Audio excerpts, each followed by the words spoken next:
Okay, here goes another little video webcam job. I thought I'd update you on a little bit more news, and I'm going to try this with the YouTube feature instead of sight sound, which is what the other video on this blog is made from.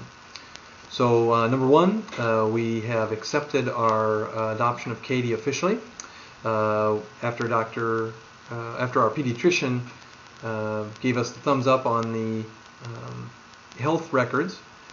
We signed the form and dated it and sent it back to our adoption agency, who will forward it on to the China Center for Adoption. CCAA, I can't remember what the last A stands for, sorry about that. And along with that, our very own BCIS, which is part of the Immigration and Naturalization Service, which is part of the Homeland Security Agency, has asked us to once again submit ourselves for fingerprinting. Now, mind you, if I was a felon, my fingerprints from, say, 40 years ago would be perfectly valid to convict me of some crime and send me to jail. But if you're an adoptive parent, you get to have the opportunity of getting yourself fingerprinted every 15 months or so. In fact, a little more often than that, because you don't really want to push it too far and be out of date on your fingerprints. Actually, they call it expired, and I guess I never really thought that these things could expire. I always thought that these stayed the same throughout your life, which was the whole point of fingerprinting, but it turns out that they in fact expire. So we're going back whenever the BCIS folk call us in there to get re-fingerprinted. And by the way, that's a very pleasant activity. The people there are especially friendly. Of all the government agencies we've had contact with, which isn't very many, let's see, the IRS, oh gosh, I don't know, City Hall, etc., etc. Anyway, these folks are not among the friendliest folk.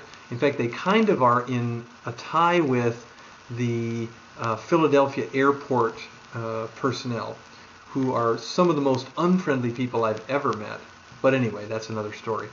Okay, also showers. That's another big item right now. Everybody wants to have a baby shower. So right now we only have one planned. Our friend Beth and Big Jim are planning that one. I'm sure Big Jim's really involved in that. Anyway, I'm sure I'll be attending that shower. I'm going to be hoping there's a game on or something, and so me and Big Jim or whoever else shows up of the guy sort can sort of sneak away and watch the game or something like that. But I don't know, so shh, don't tell Beth. All right, 25th anniversary. Well, among all these other showers and things that are going on, my in-laws called us up and said, "Aren't you interested in celebrating your 25th wedding anniversary?" And I sort of went, "Oh, yeah, I guess I am, probably, but not right now because we got too many showers on the docket. So we may or may not celebrate that in a big way." We kind of put that on them and said, that sounds good. You plan it. So thanks, Mom, Dad.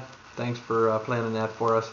And we'll see what happens. Besides, my whole concept of a 25th anniversary gift was to fly over to China and bring a baby back. So there you go. We're going to do that. And finally, speaking of flying over to China, I am trying to learn a little bit of Chinese. I always like to learn a little bit of the language of a country that we're traveling to. And so, sure enough, in this situation, I'm trying to learn Putonghua, which is the native tongue spoken by everybody in China for the most part, and it's based on Mandarin Chinese.